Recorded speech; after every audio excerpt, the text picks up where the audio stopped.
네, 제가 소개드릴 논문은 그 커런트 바이올로지의 2011년, 21년에 공개된 그 램슬립에 대한 그래서 주저자는 콩콜리고 그 이제 커리스폰딩 어서는 켄 팔러라고 해서 저는 사실 모르던 분이었는데 노스웨스턴에 계십니다.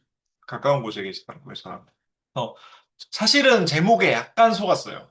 아, 이거는 사실은 루시드 드림 연구인데 during REM sleep이라고 해서 저는 제목에 조금 놀랐는데 사실 왜 그렇게 램슬립으로 이렇게 제너럴라이즈 했는지 뒤에 보니까 약간 이해는 갔는데 그래도 이제 루시드 드림 연구라고 생각하시면 좀 편할 것 같고 이제 그 실시간으로 실험자와 또 드리머가 이제 소통을 하는 양방향적 소통을 하는 가능성을 보여준 연구입니다. 그 이 논문에서 주장하기로는 자기들이 어떻게 보면 first demonstration이었다고 하는데 저는 이 분야를 팔로우업 하진 않아서 이게 first인지는 몰랐고요. 그래서 좀 막 엄밀하게 혹은 그러니까 꿈 연구 특성상 막 엄밀하게 재현되고 또 이렇게 통제되고 이런 건 아니었지만 그래도 그것을 이제 여러 센터에서 같은 연구를 수행하는 방식으로 좀 메운 것 같아요. 그래서 어, 제가 볼 때는 그래도 커런트 바이올로지에 등재될 만큼의 크레디빌리티는 갖춘 것 같은데 보시면서 또 의견 나누면 좋을 것 같습니다. 그래서 이제 이 논문의 하이라이트인데 이제 보통 꿈 연구를 하면 보통은 꿈 보고를 받아서 연구를 한단 말이죠. 그런데 꿈 보고는 이제 1인칭적 보고이다 보니 그리고 이제 퀄리테티브한 보고이다 보니 사실 연구 자료로서는 문제가 많습니다. 보통 이제 꿈 경험, 그 당시의 경험을 이제 아주 왜곡해서 이제 발화할 가능성이 높죠. 그런데 이제 이 방법을 하면 이제 이 연구에서는 이제 양방향적 그 소통을 이 루시드 드림 동안에 실시간으로 이제 보여준 결과라고 볼 수 있고 그리고 이 양방향적 소통이라고 하면 사실은 지금 단계에서는 굉장히 단순한 수준이에요. 그러니까 이제 그렇지만 사실 단순하다고 보기에도 어려운 게 이제 그냥 yes or no 퀘스천도 있었고 그리고 수학 문제를 풀게 했어요. 뭐 단순히 이제 암산이지만 뭐 4 빼기 2 뭐 이런 수준이긴 하지만 또 그래도 굉장히 그 어떤 메타코그니션과 다른 아리스메틱 스킬까지도 요구되는 그런 복잡한 질문이었다고 보입니다. 그래서 이제 그 보고하는 방식은 그 루시 드림 혹은 이제 그 렘수면 연구 하시는 분들 아시겠지만 이제 그 루시 드림 하면 이제 눈을 그래도 움직일 수 있거든요. 그런 걸로 이제 보고를 받았습니다. 그리고 눈이랑 또 한 실험팀에서는 이제 그 얼굴 근육을 움직이는 걸로 보고를 받았습니다. 자, 그래서 이제 인트로부터 설명을 좀 드릴 건데, 이제 제가 말씀드렸다시피 꿈보고에 대한 문제가 있습니다.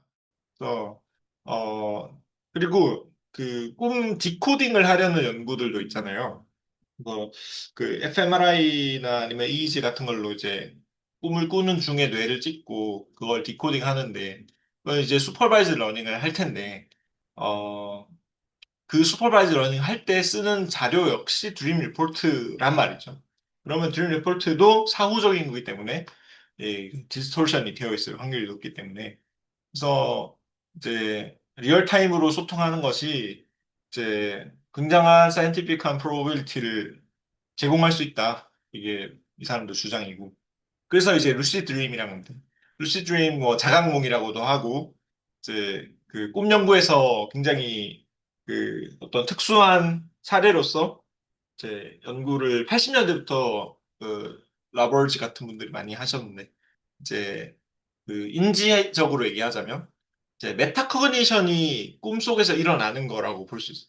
그러니까 꿈에서는 거의 이제 어떤 경험은 하지만 이게 내가 꿈을 꾸고 있구나 혹은 내가 지금 꿈을 꾸는 이 장면들이 비현실적이구나 라는 것들을 인식을 못 하는데 그런 메타코그니션이 이제 활성화돼서 혹은 복원이 돼서 이제 내가 꿈속에 있다는 것을 알게 되는 상태라고 보시면 되고, 그러고 나면 사실 렘 수면에는 거의 이제 그 어떤 머슬 에이토니아가 이제 그 근육의 그 긴장도가 이제 낮아지기 때문에 이제 꿈을 꾸는 그러니까 렘 수면 중에는 이제 몸을 거의 움직일 수가 없지만 다만 안구 근육은 이제 렘 수면의 정의상 움직일 수가 있기 때문에 이제 이 꿈속에서 시야를 왔다 갔다 하는 걸로 렘 수면에서 이제 실제로 안구 근육을 움직일 수가 있다고 합니다.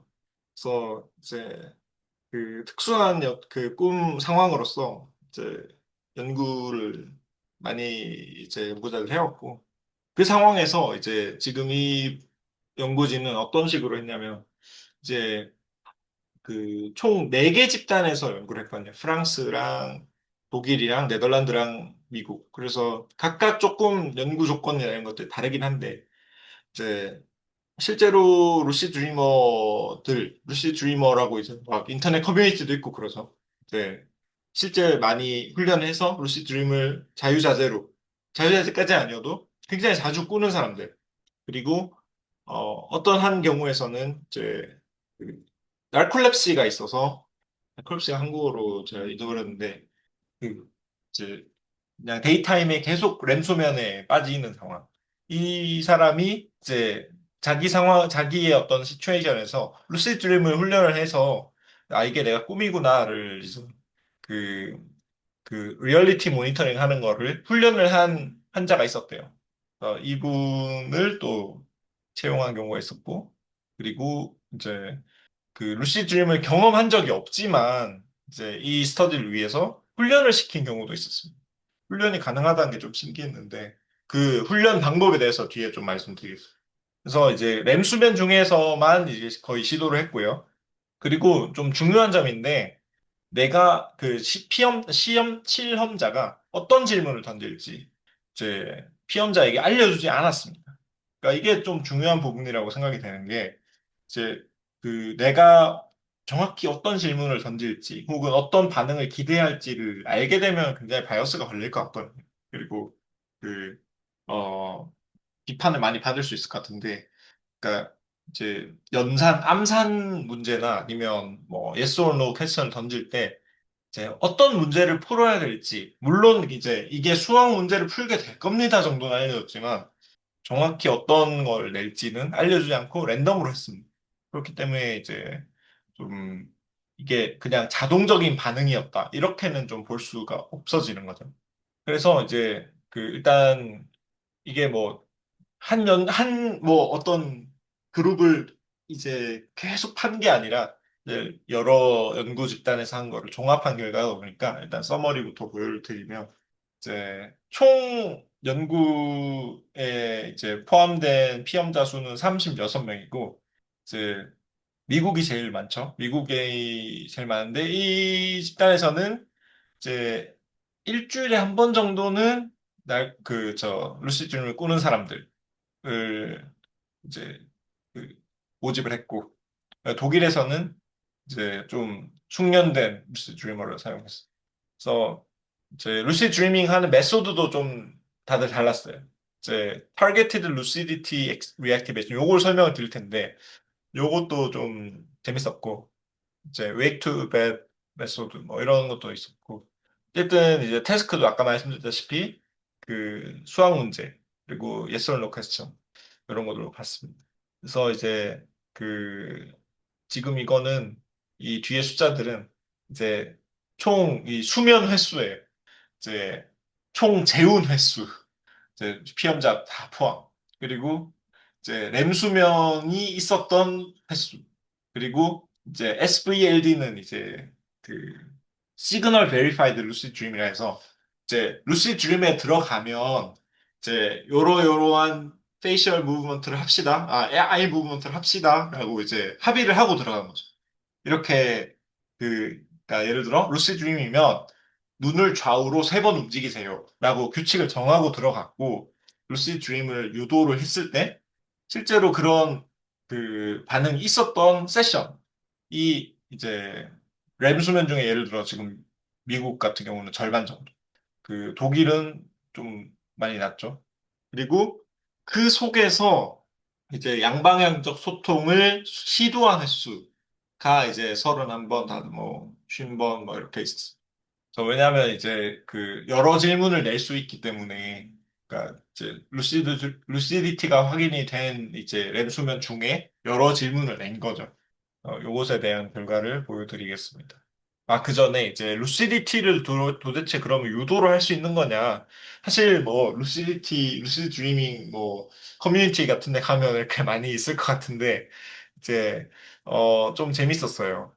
이제 이 TLR이라는 방식이 논문에 이렇게 사용이 됐는데 저는 루시드 드리밍 전문가가 아니라 뭐 잘 모르지만 이제 이런 거였습니다. 그러니까 그 보통 또 그 루시드 드림 커뮤니티 같은 데 가면 이제 제가 대략적으로 알고 있는 거는 이제 그 리얼리티 모니터링을 할 수 있는 큐를 계속 만들어라.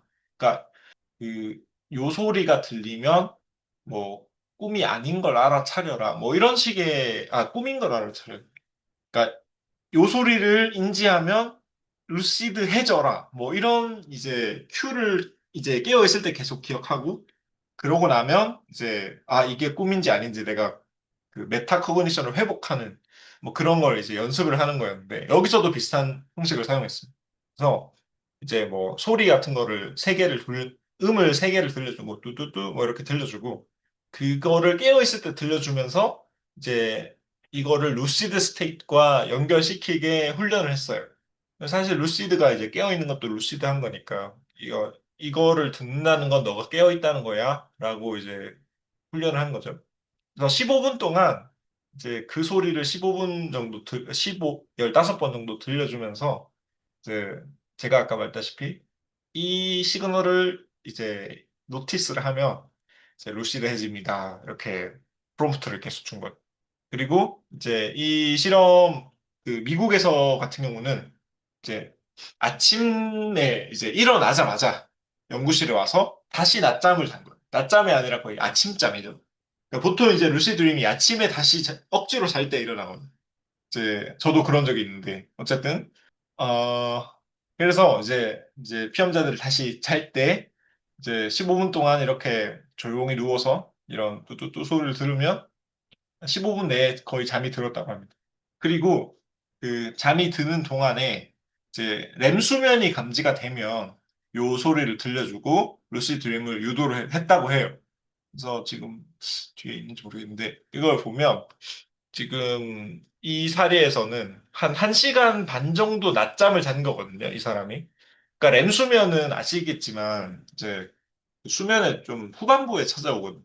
처음엔 이제 N1, N2 이렇게 시작을 하니까 이제 깨어 있다가 이제 잠이 들고 깰 때쯤에 이제 아까 톤을 들려준 거죠. 램수면이 일어났구나. 이제 리얼타임으로 실험자들이 감지를 해서 아까 말한 그 톤을, 루시디티 톤을 들려주고 그랬을 때 이제 요 빨간색 화살표에서 이제 시험자가 나 깨어 있습니다. 루시디티 회복했습니다. 이렇게 그 보고를 한 거죠.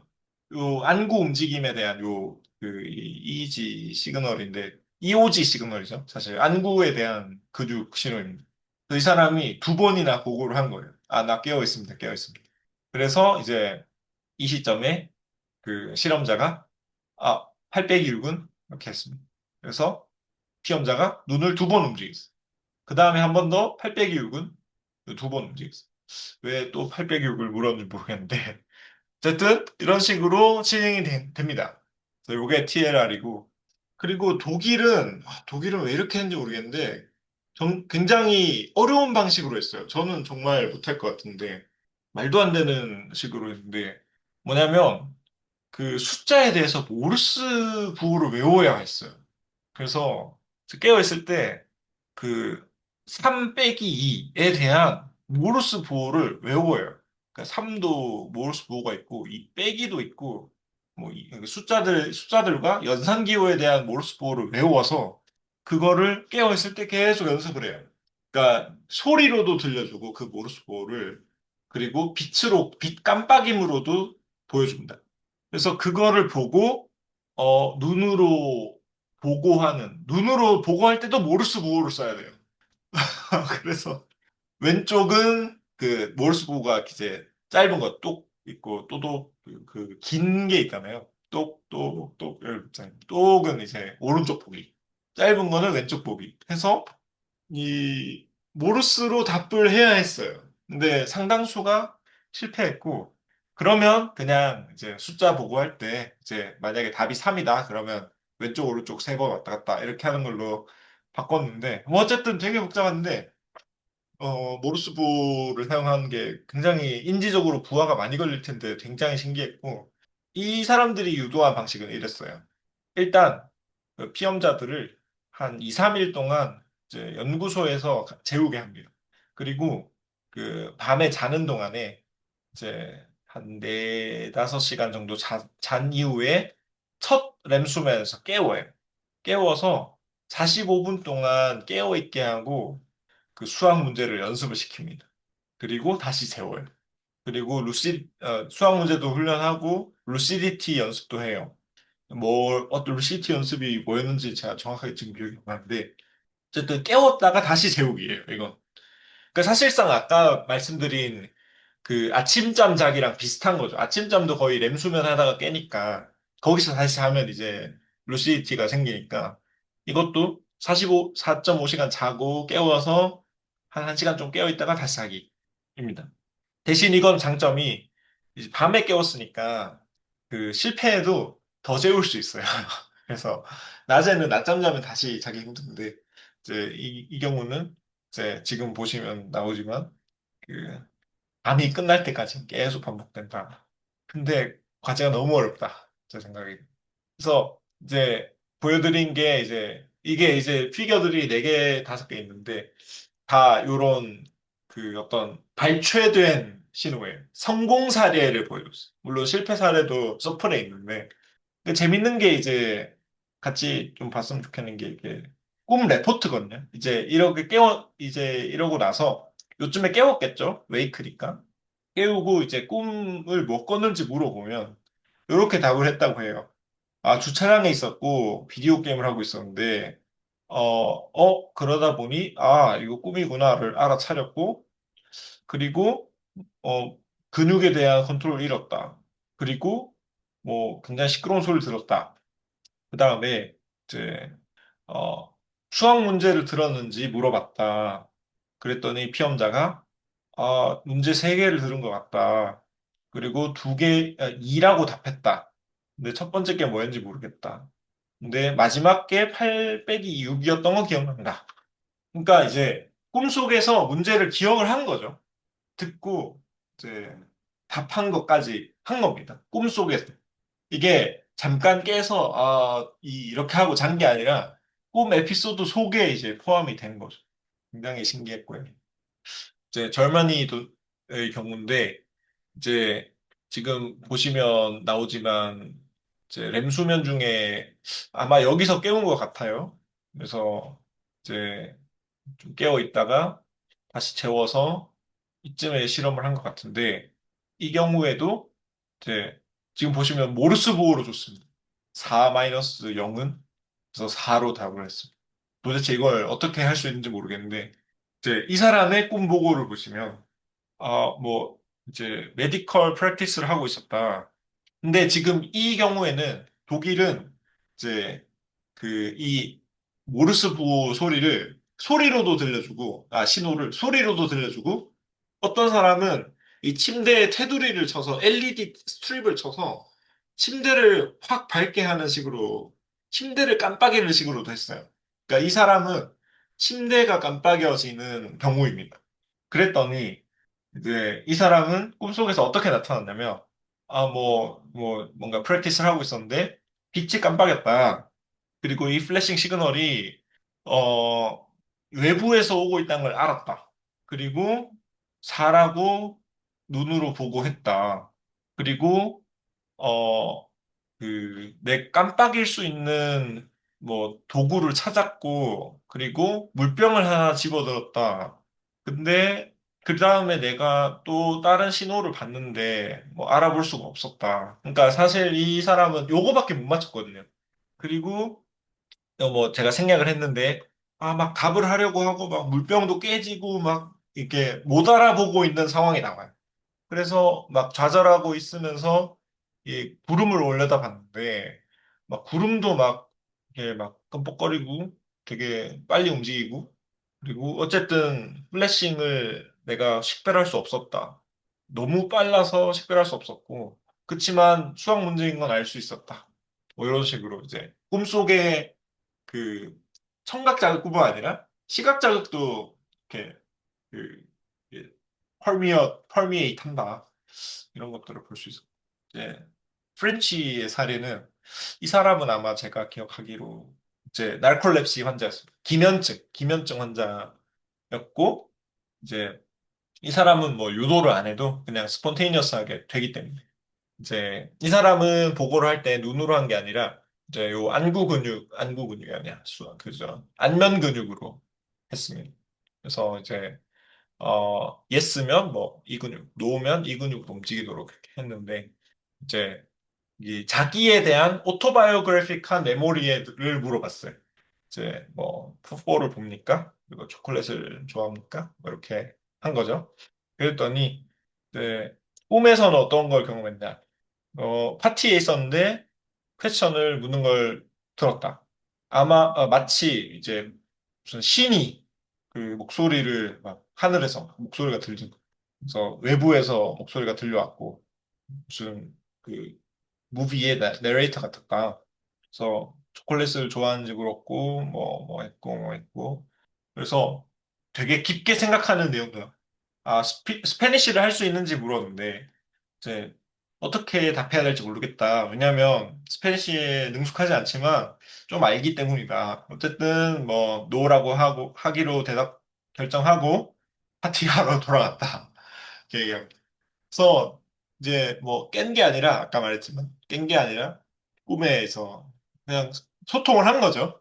이제 네덜란드 경우인데 네덜란드도 마찬가지로 뭐 수학 문제 답을 했고 이 경우에는 이제 운전을 하고 있었는데 이제 운전하는 라디오 내에서 이제 소리가 나오는 것 같았다. 이렇게 얘기를 합니다.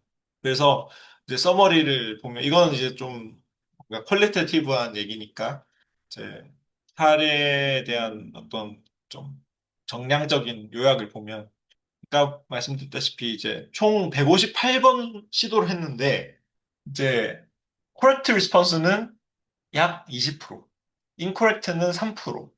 이제 그리고 이게 이제 더블 블라인드로 레이팅을 했어요. 그러니까 이제 이 신호가 지금 이런 거는 좀 되게 미약하니까 이걸 예스라고 할지 노라고 할지 혹은 뭐 몇 번 움직였다고 할지 이런 거를 이제 그 아예 실험에 대해서 모르는 사람이 이벨루에이션을 했는데 그 여러 명이 이벨루에이션 한 게 앰비규어스 했을 때가 이제 또 한 20% 그리고 응답이 없었던 게 60%. 그래서 이제 근데 제가 생각할 땐 이게 실망스러울 수도 있지만 18%가 나왔다는 것 자체가 저는 이제 굉장히 그러니까 0이 아니라는 것 자체가 유의미하지 않나 생각을 합니다. 그리고 독일에서 보면 그 아까 제가 어이없을 정도로 어렵다고 했던 그 모르스 부호로 문제를 내고 모르스 부호로 답하는 거 토탈 트라이얼 4인데 다 답이 없었죠. 근데 모르스 부호로 문제 내고 그 눈 좌우로 답하는 거는 노 리스폰스가 45였고 그래도 하나가 답이 이게 있었던 거죠. 그게 지금 피겨가 된 거고. 제가 그래서 조금 마음은 안 드는데 모르스 부호를 꿈속에서 읽어내는 게 케이스가 하나가 있었다는 것 자체가 놀라운 일이 아닐까 생각을 합니다. 어쨌든 이제 논문은 거의 다 됐고요. 그래서 이제 이 논문이 그러면 시사하는 게 뭐냐? 이제 보통 이제 꿈이라고 하면 제일 많이 얘기되는 게 이제 디스커넥티드니스건. 네. 어, 그거 전에 일단 1번부터 얘기를 드리면 이제 그러니까 꿈도 사실 뭐 제가 이렇게 막 리터러서를 판 게 아니라 정확하게는 말씀을 못 드리겠지만 그 꿈도 되게 단계가 많고 네, 어떤 경험의 어떤 베리티가 많고 이제 복잡도의 그 수준도 다르고 해서 사실 꿈 이렇게 퉁치기는 어려운데 사실 루시드 드림 정도 되면 굉장히 복잡한 에피소딕한 드림일 가능성이 높은데 그 속에서 이제 거의 파이널 스테이지의 램 수면에서의 꿈만 가정을 했을 때 에피소딕 드림만 가정을 했을 때 그 속에서도 어 이제 이 하나의 사례만 본다면 이 모르스부를 해독할 정도의 컴플렉스한 그 커그니티브 어빌리티가 보존이 된다. 그리고 펄셉션하고 리스폰드하고 또 이제 아까 나르콜렙시 환자 같은 경우는 자전적 기억도 호출하고 그리고 이런 걸 답하려면 워킹 메모리도 작동해야 되고 그러니까 우리가 이제 꿈속에서 좀 배제를 했었던 상당히 여러 가지 그 인지 기능들이 인택트하다. 근데 사실 이건 좀 루시드 드림 한정일 수도 있어요. 그리고 이제 어 루시 드림에 대해서 사실 되게 다르게 적용될 수 있는 그 크라이테리아긴 하지만 이제 꿈에 대해서 우리가 얘기를 할 때 이제 꿈의 되게 큰 특징이 이제 디스커넥티드니스라고 해서 이제 외부 세계의 자극이 엔간해서는 이제 직접적으로 인식되지 않는 거. 다만 이제 어떤 요소로 표현이 될 수는 있어요. 많이들 경험해 보셨을 텐데 뭐 비디오 틀어놓고 자면 유튜브 틀어놓고 자면 그 유튜브 내용을 꿈으로 꾼다든가 뭐 이런 거 경험을 저는 자주 하는데 그렇게 해석해서 경험할 수 있지만 지금 이렇게 보셨다시피 뭐 8 더하기 2 이런 말이 그대로 해석돼서 해석이 아니죠. 그대로 이제 퍼셉션 돼서 경험 속에 나타나진 않는다는 거죠. 그게 이제 어떻게 보면 그 꿈의 디스커넥티드니스인데 이게 사실 안 그럴 수도 있구나 라는 게 반대 사례로서 좀 저는 놀라웠던 점. 왜 그런 일이 일어나는가. 그리고 제가 여기 가져왔나 모르겠는데 이 사람들이 그 루시드 드림이 아닌 상태에서도 그냥 보통 램 수면에서도 코렉트 그 레이시 매우 낮은데 한 3%였나 몇 개 있었어. 그러니까 이제 루시드 드림은 지금 20%였는데 성공률이 제가 정확한 수치가 지금 잊어버렸는데 아예 없진 않았어. 그러니까 이게 꼭 램 수면이 있어야만 되는 건 아니었다라는 얘기도 하거든요. 그래서 마지막 포인트지만 이제 실패 확률도 뭐 절반 이상 높지만 뭐 이거는 이제 꿈의 특성상 이제 센서리 게이팅이 일어나고 해서 당연한 거긴 한데 그래도 아예 그 문이 닫혀 있는 건 아니다. 꿈에 대해서. 그래서 이거는 좀 꿈에 대한 노션을 좀 재정의해야 하는 연구 좀 어떤 반대 사례로서의 연구였지 않을까 생각을 합니다. 그러니까 루시 드림에서 이제 그 외부 세계로 일방향적 소통은 이제 연구 사례가 있었죠. 그러니까 이 사람이 그 자기 전에 연구자가 당신이 루시 드림 상태에 돌입하면 눈을 움직이세요 해서 루시 드림 상태를 인지를 하고 그 사람이 눈을 움직이고 그거를 읽어내서 그 시점을 알아내는 그런 연구는 뭐 80년대, 90년대에 있었는데 직접 이렇게 자극을 노블한 자극을 줘서 그걸 이 사람의 그 1인칭 경험화하는 거는 사실 되게 신기한 일인 것 같습니다. 마지막 슬라이드인데요. 제가 뭐 이거 영감을 받아서 원래 제가 가지고 있던 생각을 대강 그려봤는데 이제 뭐 다 말씀드리긴 좀 복잡할 것 같고 그리다 보니 좀 길어졌는데 그러니까 제가 말씀드리고 싶었던 거 이게 제가 생각하는 뷰인데요. 제가 생각할 때 의식 문제에서 저는 뭐 과학자니까 뇌를 좋아하지만 의식 연구를 하고자 하는 사람으로서는 경험이랑 그 경험자, 그러니까 1인칭 관점, 이 본질이라고 생각을 합니다, 저는. 의식에 있어서. 나머지는 그것을 그냥 서포트 한다고 생각해요. 그러니까 꿈에서도 경험자와 경험의 이 듀얼리티는 유지가 됩니다. 근데 다만 달라지는 것은 이 경험이 그 외부 세계에서 오느냐, 혹은 그냥 인터널리 제너레이트 되느냐의 문제겠죠. 근데 이제 꿈에서는 경험이라는 것이 외부 세계에서부터 들어오는 데에 실패하는 거고, 근데 루시 드림 이 페이퍼에서는 루시 드림뿐만 아니라 일부 꿈에서는 이 외부 세계의 정보가 이렇게까지 인베드 될 수 있다라는 거를 보여줬다는 게 이 실험의 의의지 않을까 싶고요. 그러니까 요런 좀 그 제가 컨센트릭이라고 했지만 사실 컨센트릭하지가 않은데 이제 어- 어쨌든 의식에서는 요 제가 생각할 때 이제 인트로스펙션을 해봤을 때 그 데카르트가 뭐 나는 존재한다 이렇게 얘기했던 것처럼 나는 생각한다 존재한다 이렇게 얘기했던 것처럼 어떻게 해도 정말 특수 막 그 누가 했지? 저 막 명상을 통해서 정말 그 경험 없는 자아 혹은 자아 없는 경험 막 이런 걸 이뤄내는 진짜 특수 경우도 있지만 보통은 내가 의식적이야라고 하면 그 1인칭 관점이 있고 그걸 경험하는 그것이 경험하는 여러 생각들, 여러 콘셉트들, 여러 뭐 감정들, 그런 요소들이 있고, 이런 게 이제 어떤 기본 구조이지 않을까라고 생각합니다. 그리고 외부 세계로부터 정보가 들어와서 뉴럴 시그널이 되는데, 그러면 여기서 도대체 여기로 어떻게 넘어가는 건가? 이게 하드 프로블럼이라고 생각을 하고요. 의식의 어려운 문제라고 생각하고, 나머지는 좀 더 조금 생물학적이거나 물리적인 문제들이라고 생각을 하는데 여기서 어떻게 현상화가 되는가? 이게 너무 어려운 문제가 아닐까. 그래서 이렇게 보면 이제 뭐가 문제인지 조금 저는 이런 식으로 좀 생각을 하면서 살고 있습니다. 네. 그래서 여기까지 하고 오늘은 마쳐야 될 것 같습니다.